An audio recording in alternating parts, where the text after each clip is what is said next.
Hello, beautiful souls, and welcome back to my channel. My name is Eleanor, and I'm 73 years old. If this is your first time here, please hit that subscribe button right now. It would mean the world to me. I share real stories from real people, and today's story, well, it's one that will shake you to your core. Before we dive in, I want to ask you something special.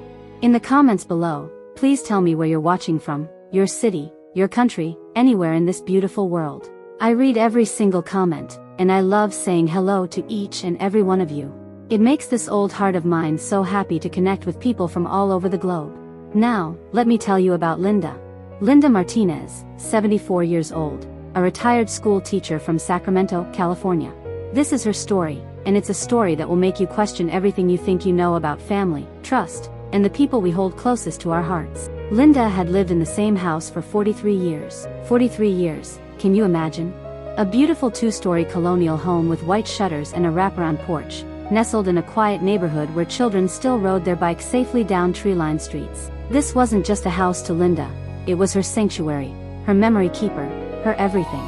She'd raised her two children in that house. Her late husband Robert had built the deck with his own hands, the same deck where they'd shared countless morning coffees watching the sunrise. Every creaky floorboard told a story. Every room held a lifetime of memories. The kitchen still smelled faintly of her famous apple pie, the living room still echoed with Christmas morning laughter, and the master bedroom, well, that's where she'd held Robert's hand as he took his final breath 3 years earlier. Linda's daughter, Patricia, she went by Patty, lived just 20 minutes away with her husband and two teenage children. Patty had always been the reliable one, the one who called every Sunday, the one who never missed Linda's birthday or Mother's Day. She was a successful real estate agent, which, as you'll see, becomes incredibly important to this story. Linda's son Michael lived across the country in Florida. He was a good son, but distance made their relationship more phone calls and holiday visits than daily support. So naturally, when Linda started having health issues, it was Patty who stepped up to help. It started with small things. Linda began having trouble remembering to take her medications. She'd forget appointments. Sometimes she'd call Patty 3 times in one day asking the same question. The doctors said it was normal aging, maybe some mild cognitive decline, but nothing too serious yet. That's when Patty made the suggestion that would change everything. "Mom," Patty said one afternoon as they sat in Linda's kitchen, the same kitchen where Patty had done her homework as a child. "I've been thinking, what if we made things easier for both of us? What if you signed a power of attorney giving me the ability to help you with your finances and important decisions, just in case something happens?" Linda hesitated. The house, her independence, these things meant everything to her. But looking at her daughter, seeing the genuine concern in her eyes, seeing how much Patty had already been helping, it seemed reasonable.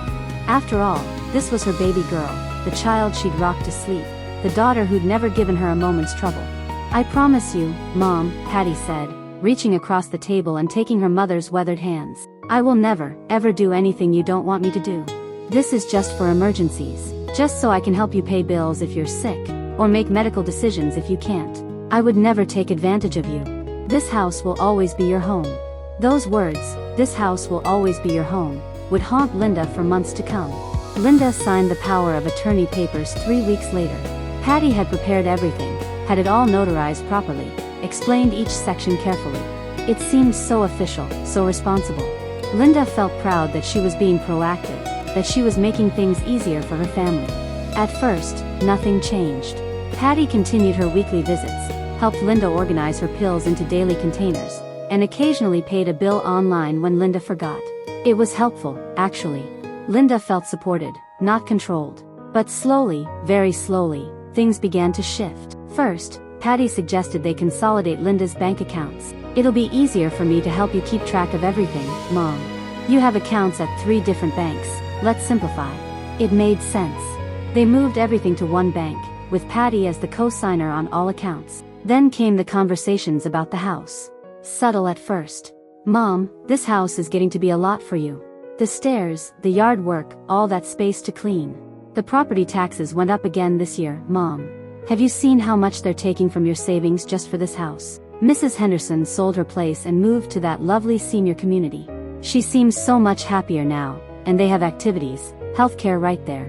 Linda always shut down these conversations quickly. "This is my home, Patty. I'm not ready to leave." And Patty would always backtrack. "Of course, Mom. I'm not trying to push you. Just thinking out loud.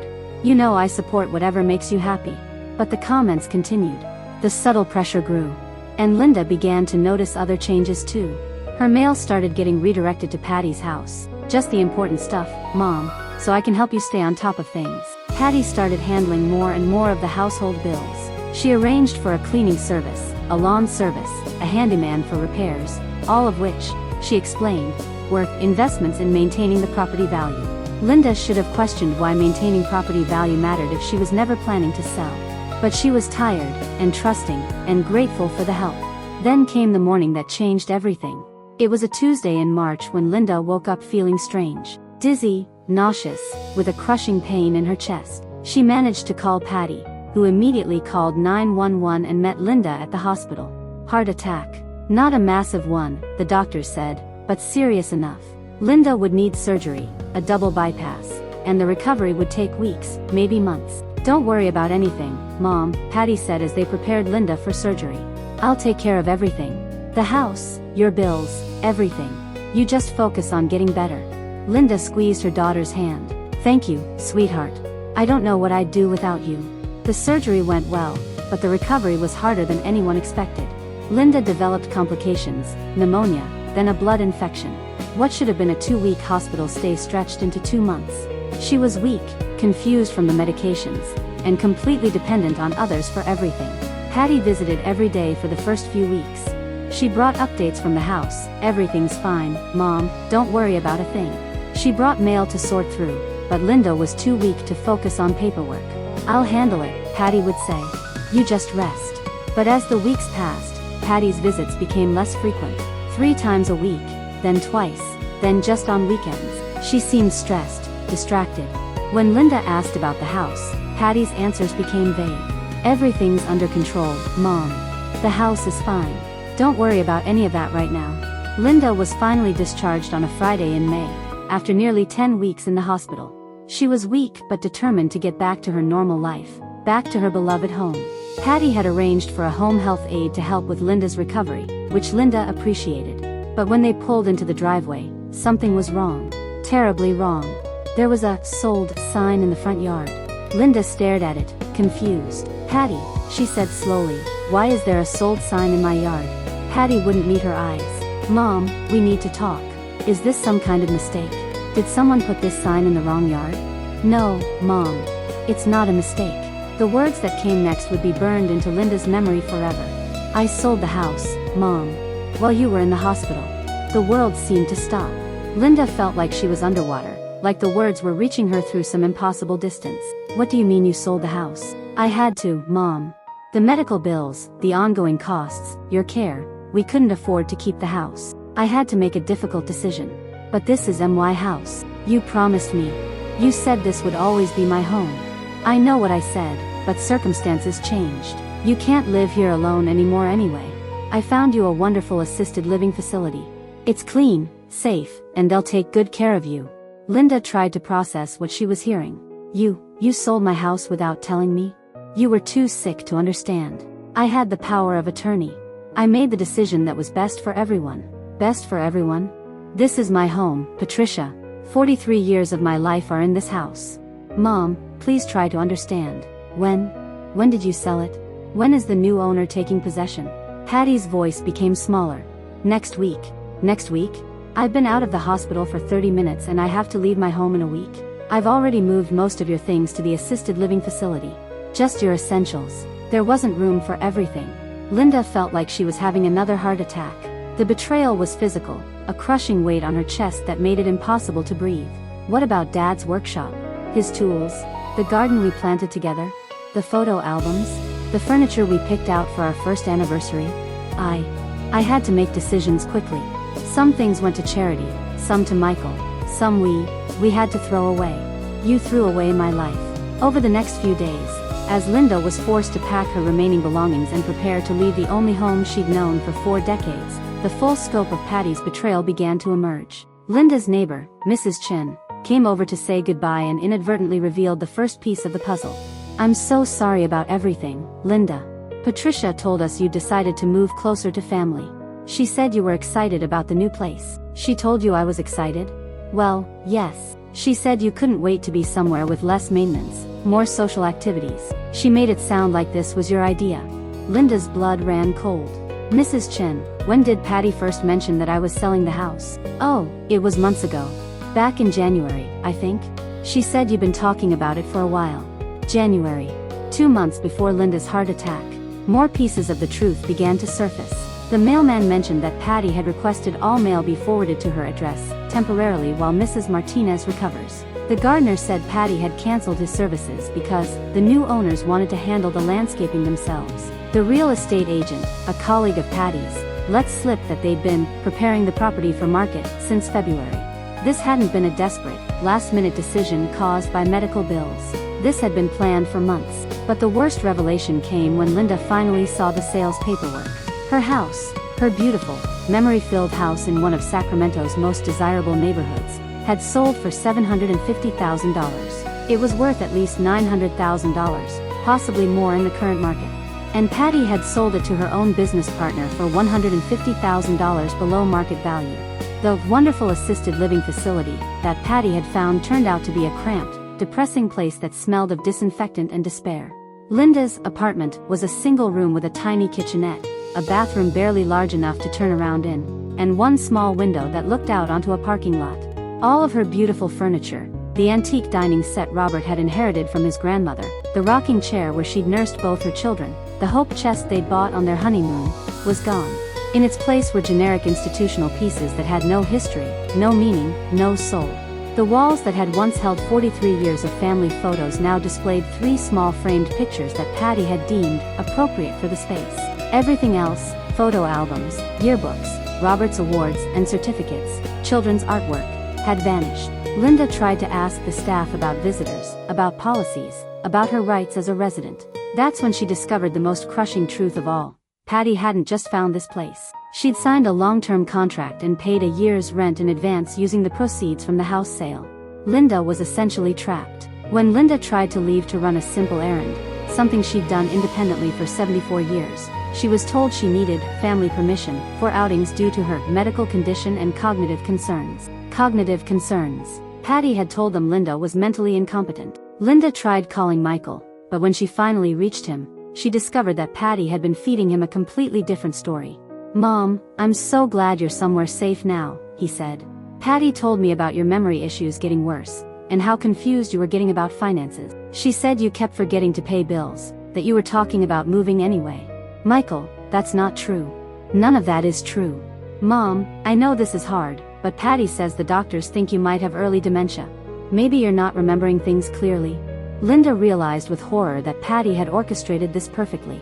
She'd isolated Linda, controlled the narrative, and even turned her own son against her. But Linda Martinez wasn't going down without a fight. Despite her weakened physical condition, her mind was sharp, and 74 years of life had taught her that sometimes you have to stand up for yourself when no one else will. First, she needed legal help. But that proved more difficult than expected. Her bank accounts were still controlled by Patty through the power of attorney, and Linda had no access to the money from the house sale. She had no way to pay for an attorney. That's when Linda remembered something her late husband used to say: "When you can't afford justice, you have to get creative."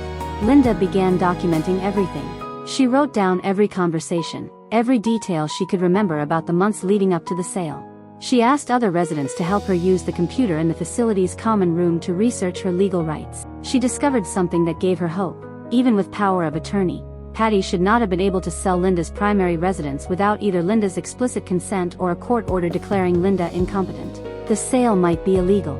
Linda also learned about elder abuse hotlines and free legal aid services for seniors. Her first phone call was to Adult Protective Services. The caseworker who came to interview Linda was a young woman named Sarah Rodriguez, and she was thorough. She reviewed the power of attorney documents, the sales contracts, Linda's medical records, and interviewed Linda extensively about her mental capacity and understanding of the situation.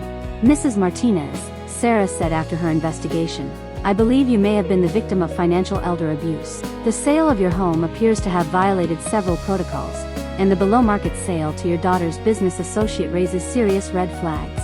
When Patty learned about the APS investigation, she came to the assisted living facility in a rage. "How could you do this to me, Mom? After everything I've done for you? After all the stress and responsibility I've taken on?" Linda looked at her daughter, this person she'd loved and trusted above everyone else in the world, and saw a stranger. How could I do this to you? Patricia, you stole my home. I saved us from financial ruin. Your medical bills were enormous. The house needed repairs. You couldn't live there alone anymore anyway. That wasn't your decision to make. I had power of attorney. Power of attorney to help me, not to rob me. Rob you? Everything I did was for your own good. Then why didn't you tell me? Why didn't you discuss it with me? Why did you lie to the neighbors, lie to Michael, lie to everyone about this being my decision? For the first time, Patty seemed to falter. You were too sick to understand. I was sick for 10 weeks, Patricia. You started planning this months before I got sick. Mrs. Chen told me you mentioned selling the house in January. I was thinking ahead. I was planning for possibilities. You were planning to steal from your own mother. The facade finally cracked. Patty's voice became cold, calculating. You're old, Mom. You're sick. You can't take care of yourself. Someone had to make the hard decisions. And you just happened to sell the house to your business partner for $150,000 below market value? That's not relevant. It's fraud, Patricia. It's elder abuse. And it's criminal. As the APS investigation continued, more disturbing details emerged. Sarah Rodriguez discovered that Patty had been systematically gaining control of Linda's finances for over a year before the heart attack. The mail redirection had allowed Patty to intercept and pay bills, creating a paper trail that made it look like Linda was becoming increasingly dependent and confused about her finances. Patty had even called Linda's doctor to report concerns about Mom's memory and decision-making, creating medical documentation of cognitive issues that Linda's actual condition didn't support. Most damning of all was the discovery that Patty had convinced Linda's longtime financial advisor to transfer Linda's investment accounts to a firm that Patty recommended, a firm that just happened to be owned by the same business partner who bought the house at below market value. This wasn't a desperate daughter trying to help an ailing mother. This was a calculated scheme to gain control of and liquidate Linda's assets. The investigation also revealed that Patty had been having serious financial problems of her own. Her real estate business was failing, she was behind on her own mortgage, and she owed significant money to several creditors. Linda's house sale had essentially saved Patty from bankruptcy, at the cost of leaving her own mother homeless and destitute. With the help of a legal aid attorney named David Kim, Linda filed several legal actions: a petition to void the power of attorney due to abuse, a lawsuit to reverse the house sale based on fraud and self-dealing, and a request for emergency financial support from her own assets while the case was pending. The legal process was slow and painful. Patty hired expensive attorneys and fought every motion. She claimed Linda was mentally incompetent and that the entire situation was the result of Linda's confusion and paranoia. But the evidence was overwhelming. Financial records showed the systematic transfer of assets. Medical records confirmed that Linda's cognitive function was normal for her age. Witness statements from neighbors and healthcare workers contradicted Patty's claims about Linda's mental state. The most powerful evidence came from an unexpected source: Patty's own business records. Her partnership agreement with the man who bought Linda's house showed that Patty received a significant finder's fee for bringing the property to his attention, essentially a kickback for selling her mother's house below market value to benefit herself. During depositions, Patty's story fell apart. She contradicted herself multiple times, couldn't explain why she hadn't discussed the sale with Linda or Michael, and had no documentation supporting her claims about Linda's supposed incompetence. The turning point came when Michael finally learned the full truth. Initially defensive of his sister, he flew in from Florida to see Linda and assess the situation for himself. What he found shocked him. His mother was clearly competent, clearly distressed, and clearly the victim of an elaborate betrayal. The assisted living facility staff confirmed that Linda needed no special care beyond what any person recovering from heart surgery might need, and that the restrictions on her movement and activities were based on Patty's false representations about her condition. Michael was horrified when he learned about the house sale, the below-market price, and the business relationship between Patty and the buyer.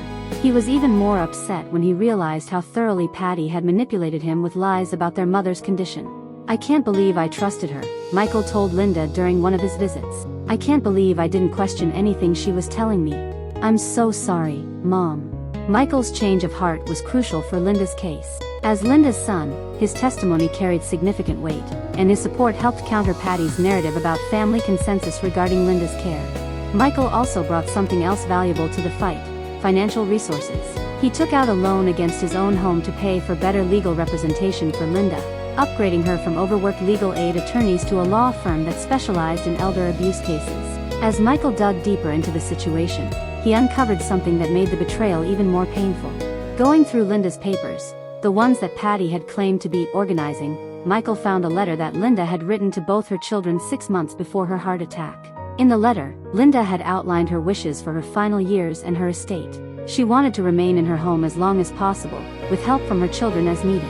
She had already researched home healthcare options and had identified modifications that could be made to make the house safer and more accessible. Most importantly, Linda had written that when she did eventually need to move, she wanted the house to be sold and the proceeds split equally between Michael and Patty, with the understanding that her care would be provided from her share, and anything left over would be part of their inheritance. Patty had never mentioned this letter to Michael. She had never mentioned Linda's clearly expressed wishes to remain in her home. Instead, she had hidden the letter and proceeded with her own plans. The letter was devastating evidence of Linda's mental competence and clear decision-making ability. It also showed that Patty had ignored her mother's explicit wishes and had essentially stolen Michael's inheritance as well. "She didn't just betray you, Mom," Michael said as they read the letter together. "She betrayed all of us. She stole from both of us." As word of Linda's situation spread through her former neighborhood and community, something beautiful began to happen. People who had known Linda for decades, former students, fellow teachers, neighbors, church members, began to speak out on her behalf. Mrs. Chen organized a petition signed by over 50 neighbors attesting to Linda's mental sharpness and independence right up until her heart attack. Former colleagues wrote letters describing Linda as organized, responsible, and completely competent in all her affairs. The pastor at Linda's church, where she had been a member for 30 years, wrote a particularly powerful letter describing his regular conversations with Linda and stating unequivocally that she showed no signs of mental decline or confusion about her wishes regarding her home. Perhaps most moving was a letter from a former student, now a successful businessman, who wrote, "Mrs. Martinez taught me in 3rd grade 40 years ago. She was the most organized, detail-oriented, and mentally sharp teacher I ever had. When I visited her just last Christmas, she still remembered not just my name, but the struggles I had with reading and exactly how she helped me overcome them. The idea that this woman is mentally incompetent is absurd to anyone who actually knows her." As the case moved toward trial, Linda's new legal team worked tirelessly to build their case. Led by attorney Margaret Chen, no relation to Linda's neighbor, the team included a specialist in elder law, a financial forensics expert, and a geriatric psychiatrist who evaluated Linda and confirmed her mental competence. The financial analysis was particularly damning. The forensics expert showed that Patty had engaged in a pattern of financial manipulation that began over a year before Linda's heart attack.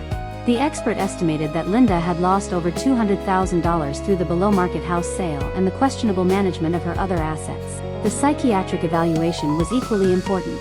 Dr. Elizabeth Walsh, a respected geriatrician, spent hours with Linda and concluded that while Linda showed normal age-related changes in processing speed and some short-term memory, she retained full capacity for complex decision-making and financial management. Dr. Walsh's report stated, "Mrs. Martinez demonstrates clear understanding of her situation, excellent recall of relevant events, and sophisticated reasoning about complex financial and legal matters. Any suggestion that she lacked capacity to make decisions about her home sale is not supported by objective evidence." Meanwhile, Patty's legal team was struggling. They had built their defense on the premise that Linda was incompetent and that Patty had acted out of necessity and love.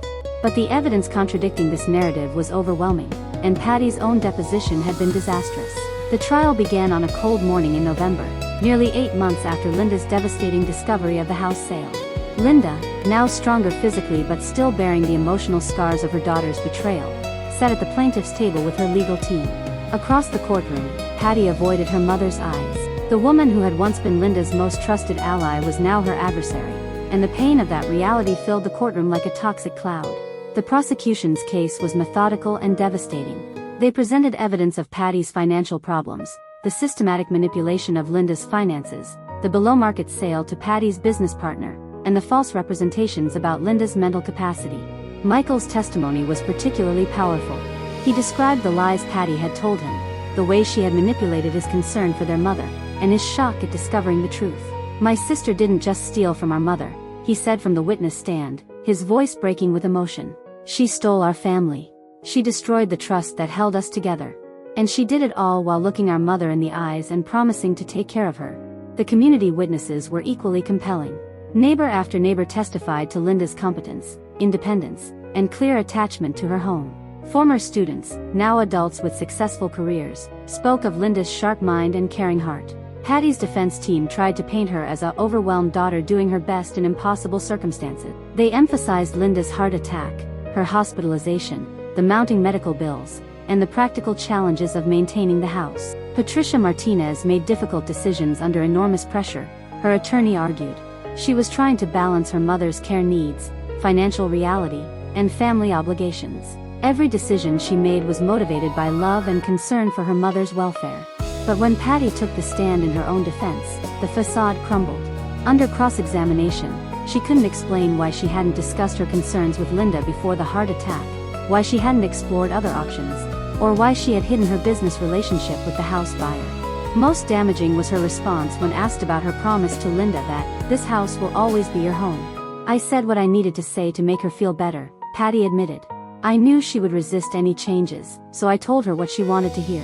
The courtroom was silent. In those few words, Patty had admitted to deliberately deceiving her mother and violating her trust. "So when you made that promise," Linda's attorney asked, "you already knew it was a lie?"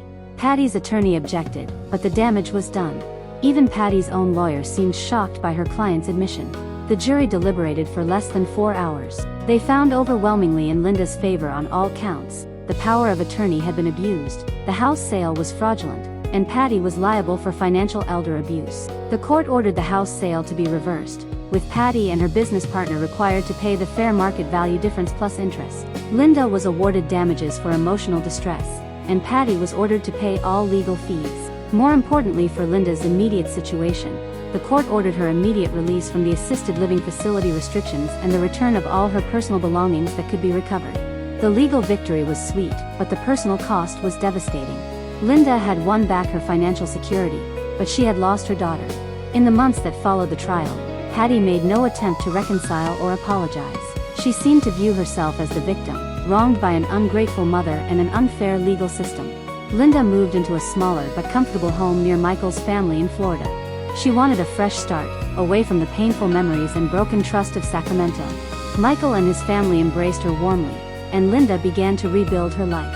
Recovery from betrayal, Linda learned, is different from recovery from loss. When Robert died, Linda had grieved but maintained beautiful memories of their life together. Patty's betrayal tainted even the good memories, making Linda question moments she had treasured. "The hardest part," Linda told me when we spoke for this story, "wasn't losing my house. Houses can be replaced. The hardest part was losing my faith in my own judgment. If I could be so wrong about Patty, if I could miss all the signs of what she was planning, what else was I wrong about?"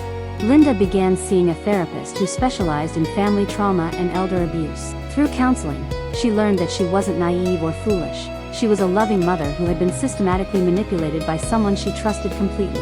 Predators often target the people who love them most, the therapist explained, because love makes us vulnerable.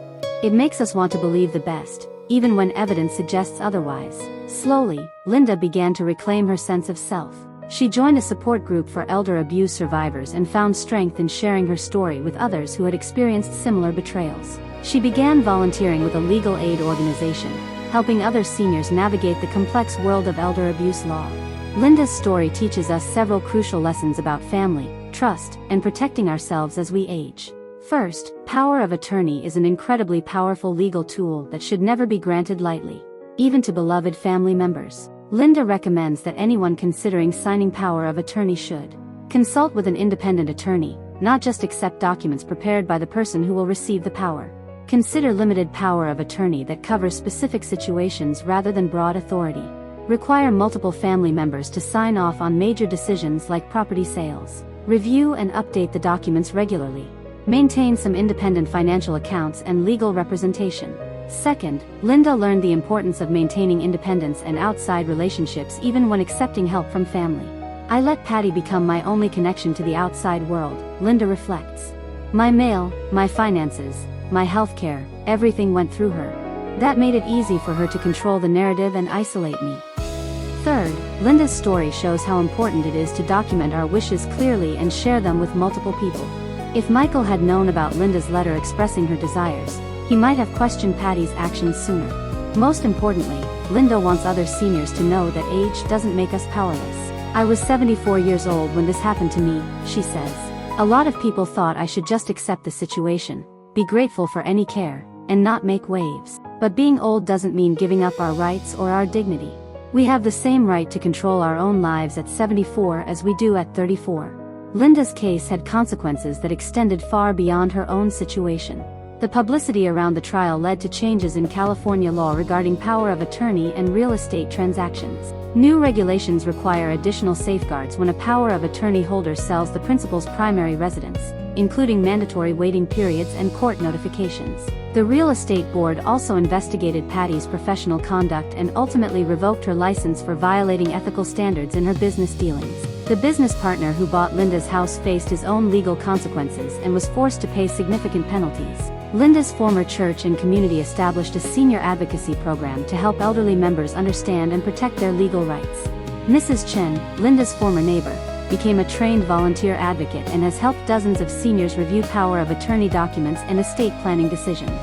Michael moved his mother to Florida, where they rebuilt their relationship and created new traditions. Linda's grandchildren, initially confused and upset by the family drama, came to understand what had happened and developed deep respect for their grandmother's courage in fighting for justice. She taught us that family loyalty doesn't mean accepting abuse, Michael's teenage daughter said at Linda's 75th birthday party. It means standing up for what's right, even when it's hard. 2 years after the trial, Linda received an unexpected phone call. It was from a woman named Margaret, whose elderly father had been going through a situation remarkably similar to Linda's. Margaret had seen news coverage of Linda's case and reached out for advice. "I don't know who else to call," Margaret said through tears. "My brother has power of attorney for Dad, and I just found out he sold Dad's farm without telling anyone. Dad doesn't even know yet, he's in rehab after a stroke. But I think my brother lied about Dad's condition to make the sale happen faster." Linda spent hours on the phone with Margaret, sharing resources, connecting her with attorneys, and providing emotional support. It was the beginning of what would become Linda's new mission, helping other families navigate elder abuse situations. Linda started a blog called Silver Justice, where she shared her story and provided practical advice for seniors and their families.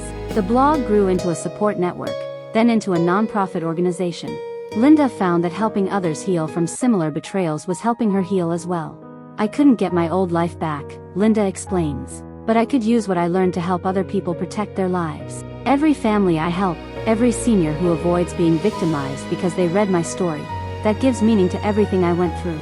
The blog attracted attention from legislators, social workers, and legal professionals. Linda was invited to testify before state legislatures about elder abuse prevention. She spoke at conferences, wrote articles, and became a recognized advocate for senior rights. 3 years after the trial, Linda received a letter that she never expected. It was from Patty. The letter was not an apology. Instead, it was filled with justifications, blame, and self-pity.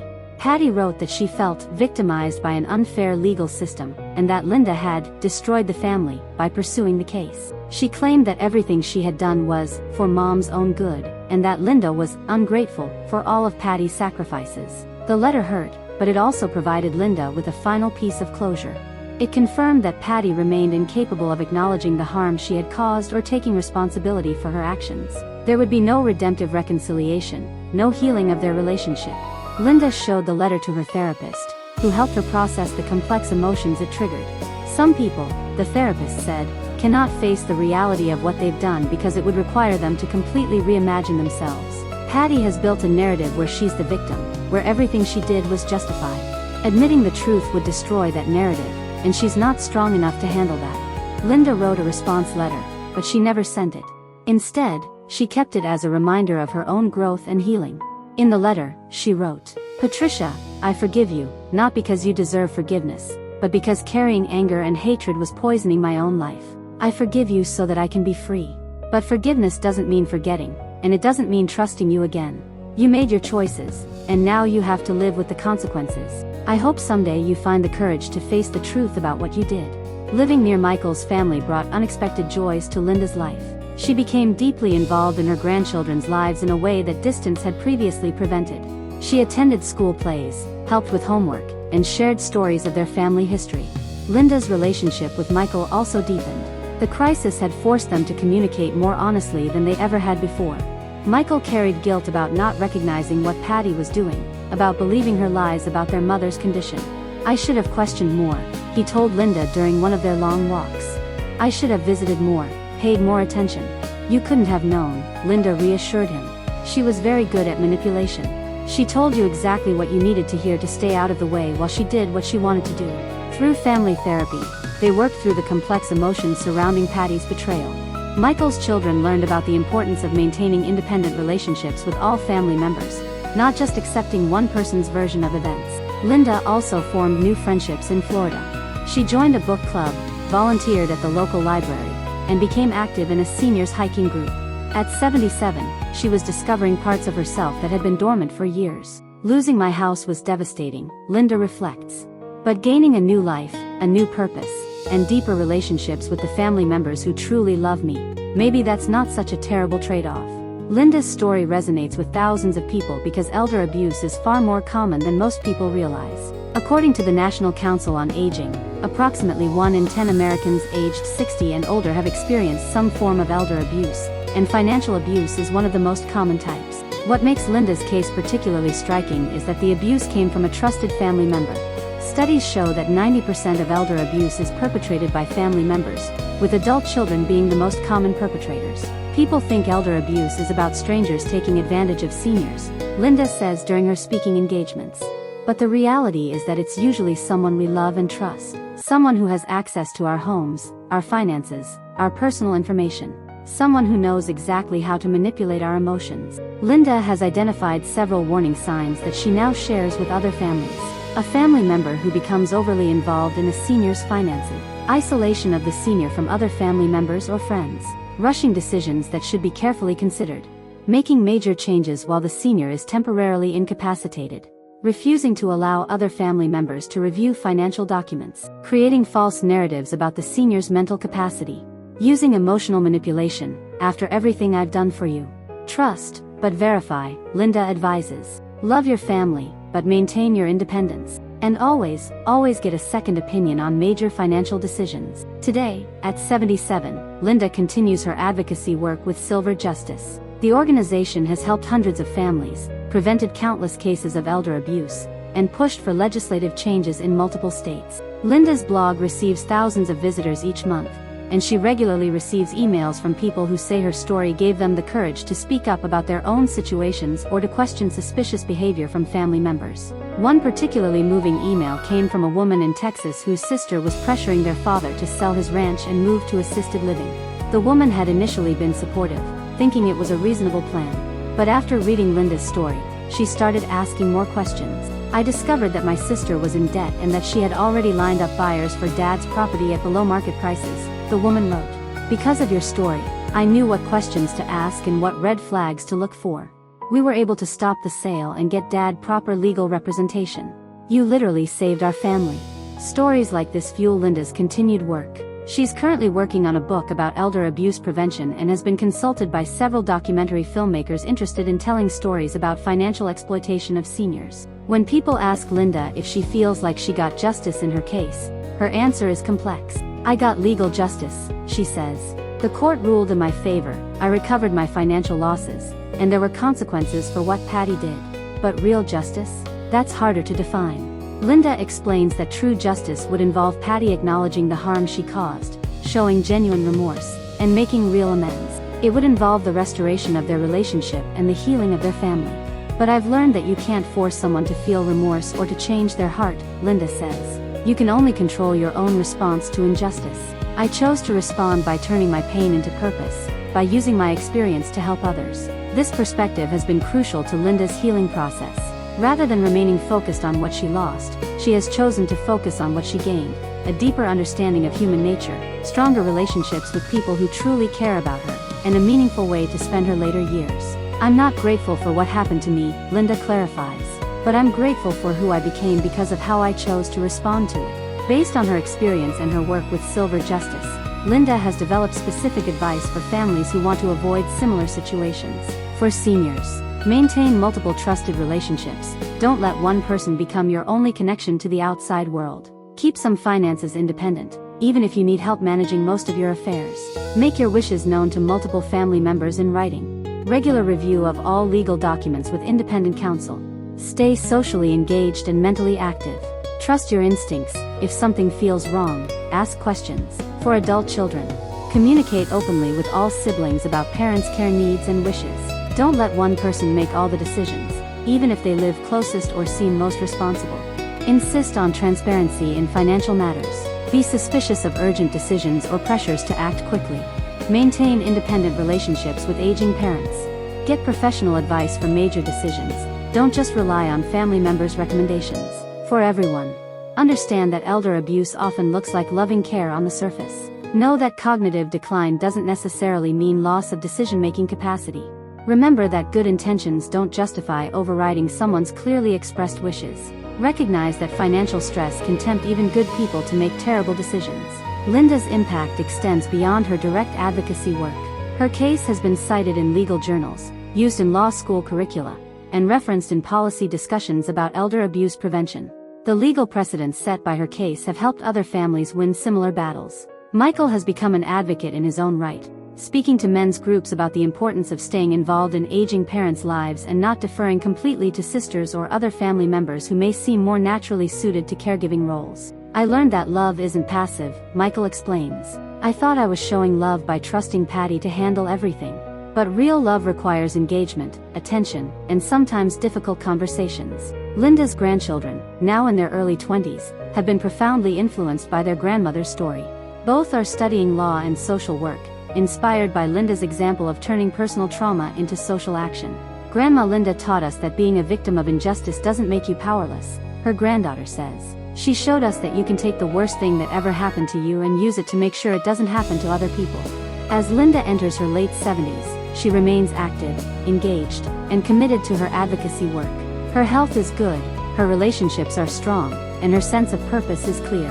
She's currently working with legislators in several states to strengthen power of attorney laws and improve protections for seniors. She's also collaborating with technology companies to develop apps that can help families communicate about caregiving decisions and detect potential signs of abuse. Linda has no contact with Patty, who moved to another state after the trial and has maintained her narrative of victimhood. Occasionally, Linda receives updates through mutual acquaintances, but she has made peace with the fact that their relationship cannot be repaired. I spent too many years of my life loving someone who was capable of betraying me so completely, Linda reflects.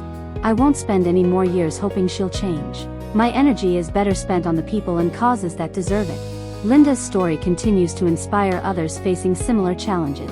She receives regular invitations to speak at conferences, universities, and community organizations. Her message is always the same: elder abuse is preventable, survivors can heal, and families can learn to do better. Linda Martinez's journey from victim to advocate illustrates the resilience of the human spirit and the power of transforming pain into purpose. Her story serves as both a warning about the realities of elder abuse and an inspiration for anyone facing seemingly insurmountable betrayal. If someone had told me 5 years ago that my daughter would steal my home and leave me homeless, Linda says, I would have said they were crazy. If they had told me that I would turn that experience into a mission to help other families, I would have said that was impossible too. But life surprises us, both with its cruelties and with its gifts. The cruelty was Patty's betrayal. The gift was discovering my own strength and finding a way to use my experience to protect other families. Linda's advice to anyone facing elder abuse or family betrayal is simple but powerful. Don't let someone else's choices define your life. You get to choose how your story ends. As we conclude this story, I want to remind you to hit that subscribe button if Linda's courage and resilience have moved you. Her story is one of thousands that need to be told, and your subscription helps ensure that these important voices continue to be heard. Thank you for listening, and remember, we all have the power to stand up for justice, no matter our age, no matter our circumstances. Sometimes the greatest act of love is refusing to be a victim.